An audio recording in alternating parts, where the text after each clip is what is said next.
কি অসাধারণ একটা ভৌগোলিক পরিবেশ দর্শক দেখুন। চমৎকার মাটির সড়ক চারপাশে এবং এই নদীর উপরে নির্মিত হয়েছে একটা ইট পাথরের সেতু।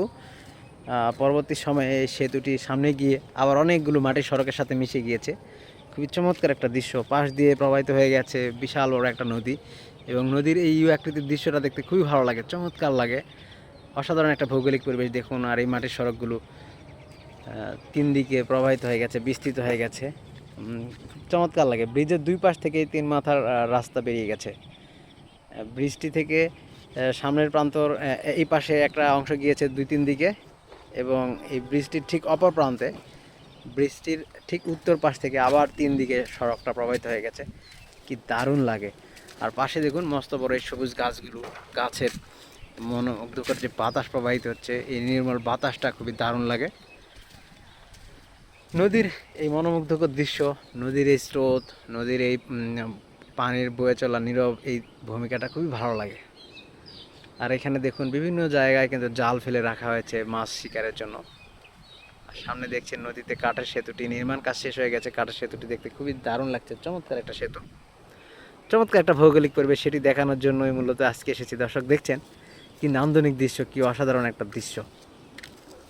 আর এই সেতুটির সামনের ভাগে দেখুন, সম্মুখ ভাগে এইখানে কিন্তু অনেকগুলো আবার মাটির সড়ক প্রবাহিত হয়ে গেছে এবং ভাগ হয়ে গেছে এই সড়কগুলো।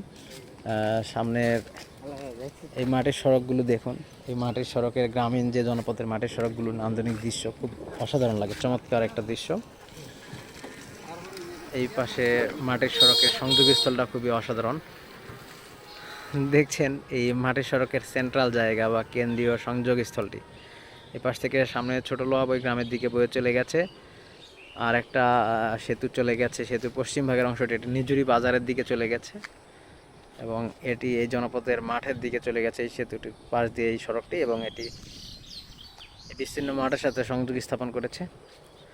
আর এই সেতুটি পশ্চিম প্রান্তের দিকে যে রাস্তাটি গিয়েছে, এই রাস্তাটি গিয়ে কৃষ্ণাপুর গ্রাম এবং বড়াইদ গ্রামের সাথে গিয়ে সংযুক্ত হয়েছে বা মিশে গেছে। আবার বলা চলে বড়াইদ গ্রাম থেকে এই সড়কটি দিয়ে আপনি ফুলবাড়িয়া, আসিম, উথুরা যে কোনো দিকে যেতে পারবেন। এই সড়কটি সেই জায়গাটায় ইমপ্লিমেন্ট করেছে। তো সবচেয়ে মজার বিষয় যে মাটির সড়ক, মাটির সড়কের পাশে যে সবুজ গাছপালা, এই গাছপালার মনোমুগ্ধকর দৃশ্য, এই নান্দনিকতাটা দেখতে খুব ভালো লাগে। এই সবুজ মাঠের বুক দিয়ে প্রবাহিত হয়ে গেছে এই মাটির সড়কগুলো। আর বর্ষা মৌসুমে এই মাটির সড়কগুলোতে বেশ কর্দমাক্ত থাকে। যেহেতু হালকা বৃষ্টিপাত হচ্ছে প্রতিদিন, বৃষ্টিপাতের কারণে এই মাটির সড়কগুলো একটু কর্দমাক্ত হয়। তারপরেও কিন্তু এই জনপদের মানুষের জনজীবন থেমে নেই, স্থবিরতা নেই। সবাই সবার মতো নানা সীমাবদ্ধতাকে ওভারকাম করেই, জয় করেই তারা কিন্তু ছুটে চলেছে তাদের জীবনযাত্রাকে পরিপূর্ণতা দেওয়ার জন্য। তো এখানে দেখুন এই সেতুর উপরে বালু পলির আস্তরণ পড়ে গেছে। তারপর সব মিলিয়ে এই সবুজায়নের মনোমুগ্ধকর এই ভৌগোলিক পরিবেশটি খুবই অসাধারণ লাগে। আমরা এই সেতুটি এর আগে অনেকবার দেখানোর চেষ্টা করেছি। এখানে দেখুন একসাথে 3, 4, 5, 6 রাস্তার সংযোগস্থল, এখানে খুবই ভালো লাগে। সেতুর দুই প্রান্ত থেকে অনেকগুলো ভাগে ভাগ হয়ে গেছে। তো খুব ভালো লাগে এই মাটির সড়কের এই সংযোগস্থলটি। দর্শক, আশা করছি আপনারাও ভীষণ উপভোগ করছেন, উপভোগ করবেন। খুবই চমৎকার এই ভৌগোলিক পরিবেশ, নান্দনিক এই দৃশ্যটি।